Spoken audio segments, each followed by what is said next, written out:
उसने कहा, इस बारे में मुझे कुछ नहीं बताया गया। वो बोला, आने वाला अपने साथ एक ट्रांसमीटर भी ला रहा है। मैंने कहा, वंडरफुल। इस खबर से मुझे बेइंतहा खुशी हुई थी। मैं फौरन बॉस से राब्ता कायम करूंगा। अलिया ने मुझे बताया, ट्रांसमीटर का यही मसरफ है, लेकिन साथ ही यह हिदायत भी की गई है कि राब्ता मिशन की तकमील के बाद किया जाए। मैंने कहा, खैर इससे कोई फर्क नहीं पड़ता, राब्ता जरूरी था, खा मिशन से पहले होता या बाद में। मैं नक्शे की तरफ मुतवज्जे हो गया। अलिया ने जेब से एक मोमबत्ती निकाली और उसे बोरियों की आड़ में रखकर इस तरह जलाया कि रोशनी बाहर न जा सके।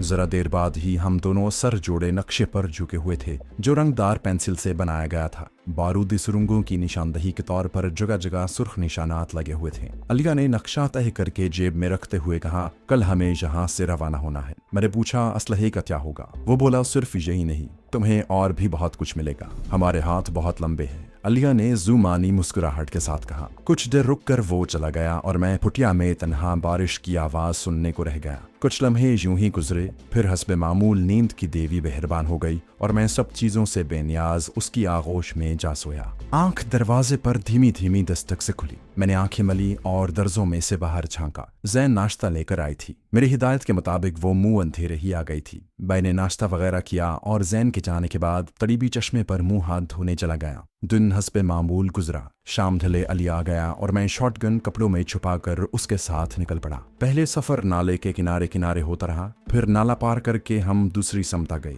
बारिश के बायस जमीन अब तक गीली थी, लेकिन चलने में कोई खास दिक्कत नहीं हो रही थी। कोई 2 घंटे हम चलते रहे। एक झोंपड़ी पर हमारे सफर का इख्तिताम हो गया, जहाँ 2 खच्चर भी मौजूद थे। झोंपड़ी में कोई और मुझे नजर न आया। अलिया ने इत्मीनान से दोनों खच्चर खोले और फिर उनकी पीठ पर हमारी नई मुसाफतों का आगाज हो गया। मेरे अंदाजे के मुताबिक ये सफर 3-3.5 घंटों का रहा। टीलों का सिलसिला खत्म हो गया और अब छिद्रे दरख्त शुरू हो गए थे। जरा फासले पर घने दरख्तों का एक झुंड नजर आया। अलिया ने अपना खच्चर उसी समत बढ़ा दिया। जाहिर है मैंने भी उसकी तकलीद की थी। दरख्त के बीचों बीच मुझे एक खस्ता हाल मकान नजर आया। अलिया की मंजिल शायद वही थी। जरा देर बाद मेरे अंदाजे की तस्दीक भी हो गई। अलिया ने खच्चर मकान के दरवाजे पर रोका। वो उतरा तो मैंने भी कदम जमीन पर टिका दिए। दोनों खच्चर हमने दरख्तों के तनों के साथ बांध दिए थे और आगे पीछे दरवाजे की जानी बढ़े, जिस पर 1 साल खुर्दा ताला लटक रहा था। अलिया ने जेब से चाबी निकाल कर ताला खोला और हम अंदर दाखिल हो गए।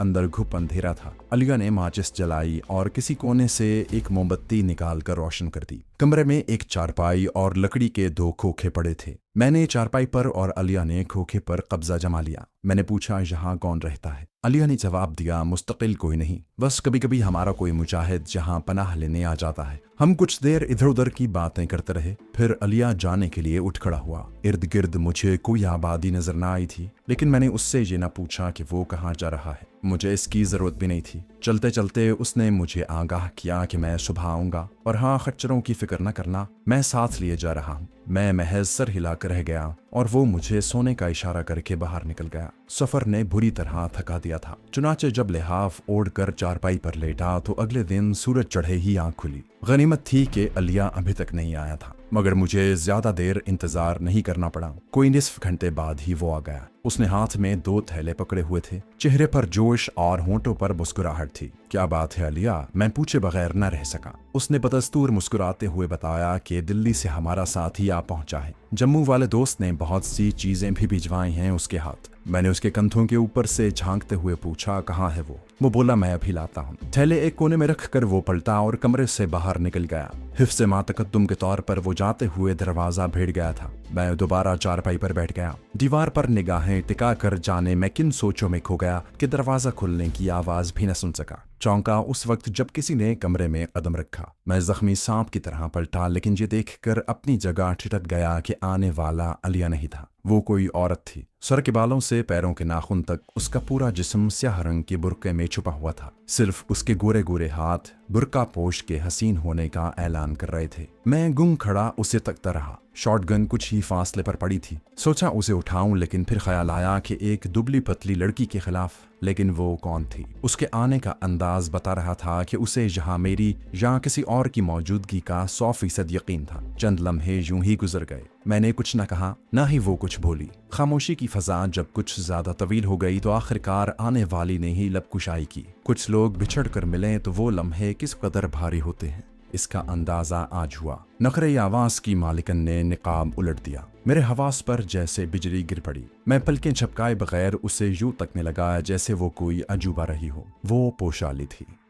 पोशाली मेरे सामने खड़ी थी। क्या देख रहे हो? मेरा आना अच्छा नहीं लगा। क्या कदम कदम पर साथ देने वालों से यूं मुंह मोड़ लिया जाता है? क्या मैं इस काबिल थी कि तुम मुझे पलट कर देखना भी गवारा न करते? एक ही सांस में वो बहुत कुछ कह गई। शायद मैं सही जवाब भी न दे पाता। मैंने कहा, नहीं पोशाली, ऐसी तो कोई बात नहीं। मेरे हलक से सरसराहटें सी खारिज हुई। वो लोग जिन्होंने मुझे एक सांस लेने में मदद दी हमेशा के लिए मेरी सांसों में बस गए हैं, और तुम्हें तो मैं अपना सरमाया समझता हूँ। पोशाली ने कहा, इसीलिए मुझे वहशियों में छोड़कर चले आए थे। उसने सिसकियां लेनी शुरू कर दी जो बहुत जल्द हिचकियों में बदल गईं। मेरे शाने पर सर रखे वो बेतहाशा रो रही थी और मैं हवन्नक बना उसके बालों को सहलाकर और गालों को थपथपाकर तसल्लियां दे रहा था। उसका ये रूप मेरे लिए नया था। आज से पहले मैं उसे एक ऐसी मुजाहिदा की हैसियत से जानता था जिसने पाकिस्तानी न होते हुए भी अपना सब कुछ मेरे वतन पर कुर्बान कर दिया था। इसलिए मैं उसकी बेइंतहा इज्जत करता था, लेकिन मुझे ये इल्म नहीं था कि वो अपने दिल में मेरे लिए क्या दीप जलाए बैठी है। पोशाली मेरे चेहरे पर सिसकी। मैं थक गई हूँ आमिर। मैंने तुम्हारे लिए गली गली की खाक छानी है, पता नहीं कहाँ कहाँ ढूंढा है। अब मुझे छोड़कर मत जाना, नहीं तो मैं जिंदा न रह सकूंगी। और जिंदगी में पहली बार मेरा दिल पसीज गया। मैंने उसकी बिखरी पत्तियों को समेट लिया। वो बेशक खाक पर पड़ा फूल थी, लेकिन इसमें फूल का क्या कसूर? आप चाहें तो उसे जमीन पर फेंक कर पैरों तले रोंद दें और चाहें तो कॉलर में सजा लें। अचानक मुझे अलिया का ख्याल आ गया। मैंने फौरन उसे अलग कर दिया। वो अब संभल गई थी। उसे यकीन हो चला था कि मैं उसे छोड़कर नहीं जाऊंगा, और मेरे इस यकीन को मजीद तकवीत मिल गई थी। मैंने पोशाली से पूछा, तुम यहाँ तक कैसे पहुंची? वो बुर्का उतार कर अब इत्मीनान से चारपाई पर बराजमान थी। मैंने उठकर दरवाजा दोबारा भेड़ दिया। पोशाली ने जवाब दिया, मैं तो तुम्हें दिल्ली में ही तलाश करती रही। मुझे पता चला कि तुम्हारे डिपार्टमेंट को तुम्हारे खिलाफ कुछ नाकाबिले तरदीद सबूत मिल गए हैं। उन्होंने छापा मारा, लेकिन तुम बच निकले। उन्होंने तुम्हें इश्तिहारी मुजरिम करार देकर 1 लाख रुपए के इनाम का ऐलान भी किया, लेकिन कहीं से तुम्हारी कोई खबर न मिली। अलबत्ता मैंने ये तस्दीक कर ली कि तुम जिंदा हो, मगर ये पता न चल सका कि तुम कहाँ हो।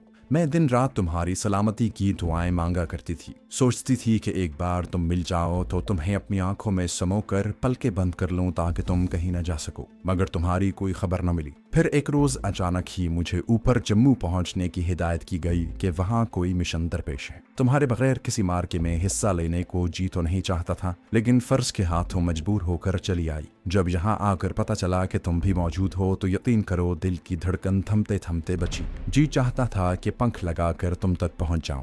जम्मू में एजेंट से मुलाकात हुई और उसने मुझे अलिया के हवाले कर दिया, सो वो मुझे यहाँ ले आया। मेरा जी चाहा कि सुजाता के बारे में उससे पूछूं, लेकिन ये सोचकर चुप हो गया कि वो कितनी ही फराख दिल औरत क्यों ना हो, उससे ये सवाल किसी तौर भी मुनासिब नहीं था। मैंने अलिया के बारे में सवाल किया, ये अलिया कहाँ गया है? अलिया दरवाजा खोलकर फौरन अंदर आ गया। मैं हाजिर हूँ बॉस। उसके होंठों पर शरारती मुस्कुराहट थी। यकीनन वो हमारे जज्बाती लम्हों का राजदार बन गया था, लेकिन जानबूझकर अंदर नहीं आया था कि 2 बिछड़े दिल अपनी भड़ास निकाल ले। उसकी मुस्कुराहट देखकर पोशाली सुर्ख हो गई, जबकि मैं भी झेंप कर नजरें चुराने लगा। अलिया ने हम दोनों को खिफ़त से बचाने के लिए कहा, मेरा ख्याल है अब जरा रेस्ट हाउस के बारे में बात हो जाए। और हम तो जैसे इसी का इंतजार कर रहे थे, क्योंकि हम दोनों के मुंह से बैक वक्त हाँ निकला। अलिया के होंठों पर फिर मुस्कुराहट तैर गई, लेकिन उसने कोई तबसरा करने की बजाय जेब से नक्शा निकाल कर हमारे सामने बिछा दिया। हमें इस तरफ से जंगल में दाखिल होना है। अलिया ने फौरन ही नक्शे पर एक जगह उंगली रख दी जिसके दोनों जानिब सुर्ख निशान लगे हुए थे।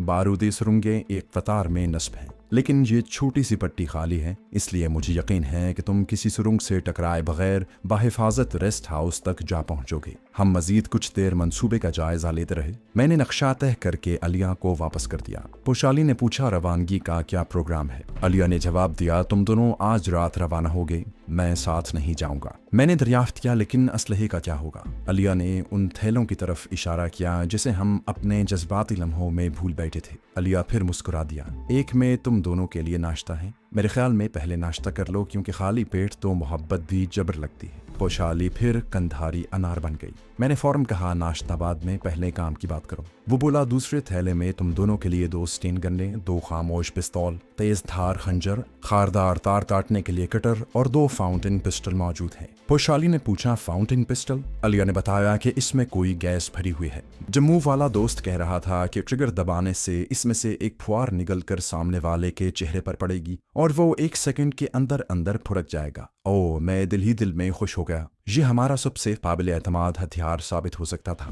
मैंने जरा सा रुक कर पूछा, और वो ट्रांसमीटर? अलिया ने जवाब दिया, वो भी इसी थैले में मौजूद है। मिशन की तकमील के बाद तुम लोग आसमान का जायजा लेना, जिस रुख पर दुब्बे अकबर हो उसी समत चल देना। चलने से पहले घड़ी देख लेना। ठीक 1 घंटे 10 मिनट बाद तुम दरख्तों के एक इसी किस्म के झुंड में पहुंच जाओगे। वहाँ एक गैर आबाद झोंपड़ी है जहाँ बैठकर तुम इत्मीनान से अपने बॉस से बात कर सकोगे। मैंने पूछा, हम यहाँ से रवाना कब होंगे? अलिया ने बताया कि रेस्ट हाउस का सफर 3 घंटे का है। 8 बजे भी निकलोगे तो 11 बजे तक वहाँ पहुँच जाओगे। मैंने पूछा, रेस्ट हाउस में भी हमारा कोई आदमी मौजूद होगा कि नहीं, और क्या वो हमारी मदद करेगा? अलिया बोला, एक आदमी है तो सही, लेकिन वो तुम्हारे किसी काम ना आ सकेगा। जो कुछ करना है तुम दोनों को खुद करना है। थोड़ी देर बाद अलिया चला गया। वो दोनों खच्चर हमारे लिए छोड़ गया था। हमने उन्हीं पर सफर करना था। उसके जाने के बाद मैंने दोनों थैलों का जायजा लिया और अंदर से कुंडी चढ़ाकर सामान देखने लगा। स्टेन गन्नों, पिस्तौलों और खंजरों के अलावा भी उनमें बहुत कुछ था जिनकी जरूरत पड़ सकती थी। स्याह रंग के 2 चुस्त लिबास भी मौजूद थे।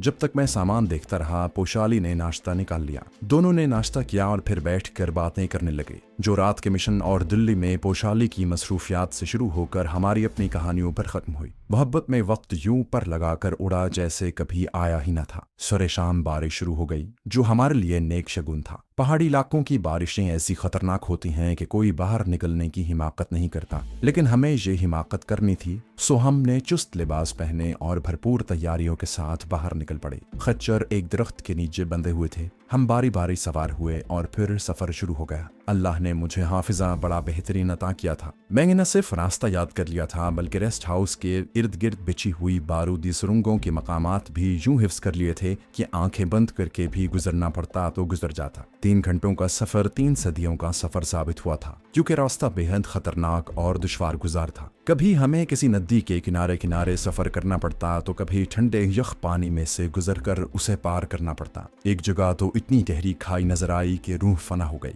खाई के किनारे किनारे चलते हुए मेरे खच्चर ने ठोकर भी खाई, लेकिन इससे पहले कि हम सैकड़ों फुट की अंधी गहराई में गर्क हो जाते, किसी गैर मरई ताकत ने खच्चर के कदम संभाल दिए। यकीनन वो अल्लाह ताला की मेहरबानियां और वतन अजीज से हमारी मोहब्बतों का जज्बा ही था, जिसके तुफैल मेरी हड्डियां सुरमा होने से बाल बाल बच गईं। तकरीबन 12:30 बजे का अमल होगा कि हम ऐसे इलाके में जा पहुंचे जहां दूर दूर तक छोटे छोटे टीले फैले हुए थे। दाएं जानिब कोई 1.5-2 मील के फासले पर किसी छोटे से गांव की रोशनियां टिमटिमाती नजर आ रही थी। यही सतलड़ी का कस्बा था। रेस्ट हाउस गांव से कदरे हटकर बाएं सम था, लेकिन उस वक्त टीलों के अकब में होने के बायस हमें नजर नहीं आ रहा था। हमने खच्चर वहीं छोड़ दिए। दोनों की बागें भारी पत्थरों से बांध दी गई थीं ताकि वो भाग न सकें। मैं और पोशाली सारा रास्ता तकरीबन खामोश ही रहे थे। ये खामोशी कुछ तो मिशन की वजह से भी थी और कुछ इसमें इस नए रिश्ते का दखल भी था जो हमारे दरमियान सुबह ही पैदा हुआ था। हमने अपने अपने हथियार चेक किए, उन्हें लोड किया और आगे पीछे टीलों की समत बढ़ने लगे। स्टेन गन्ने हमने कंधों पर लटका ली थी। पिस्तौल हॉल्स्ट्रो में थे। फाउंटेन पिस्टल और खंजर भी ऐसी जगहों पर रखे थे कि पलक झपकने में हाथ में आ सकते थे। तकरीबन 10 मिनट हम चलते रहे।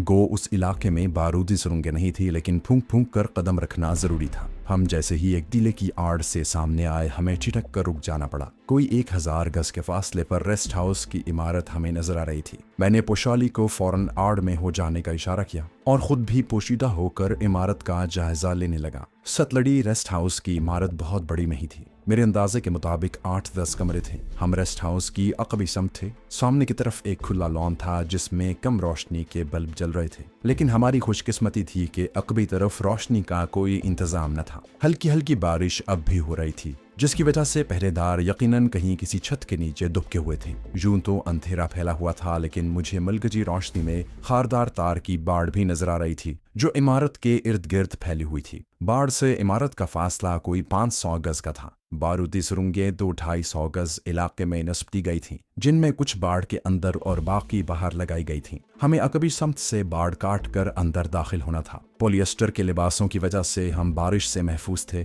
वरना अगर कपड़े सूती या रेशमी होते तो अब तक हम डबल नमूनिए का शिकार हो चुके होते। मैंने पोशाली के कान में सरगोशी की, यहाँ से हमें घिसट कर आगे बढ़ना है, लेकिन इतनी आहिस्तगी के साथ कि सरसराहट पैदा ना हो। पोशाली ने इस बात में सर हिलाकर मेरी बात की तस्दीक की।